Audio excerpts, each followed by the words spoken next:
புரட்டாசி 3வது சனிக்கிழமை தான் நாங்கள் சாமி கும்பிடுவோம். அதனால் இந்த வாட்டி 3வது சனிக்கிழமை எல்லாத்தையும் படைக்கலாம் அப்படின்னு சொல்லிட்டு நல்லா நீட்டாக செஞ்சுருந்தேன்.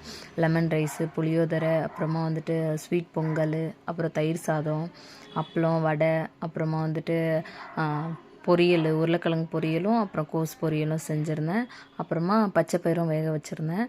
இதெல்லாம் செஞ்சு முடிச்சிட்டேன். அப்புறமா விளக்கு பாத்திரம் எல்லாத்தையும் நீட்டாக கழுவிட்டு பொட்டெல்லாம் வச்சுட்டு விளக்கும் ஏற்றிட்டேன். விளக்கு ஏற்றிட்டு படையெல்லாம் போட ஆரம்பிச்சிட்டேன்.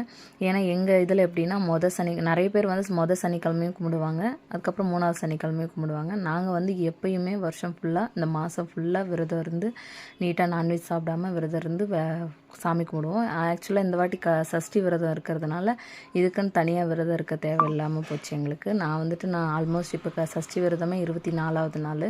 ஸோ அதனால் எந்த இதுவும் இல்லாமல் நீட்டாக சாமி கும்பிட்டோம்.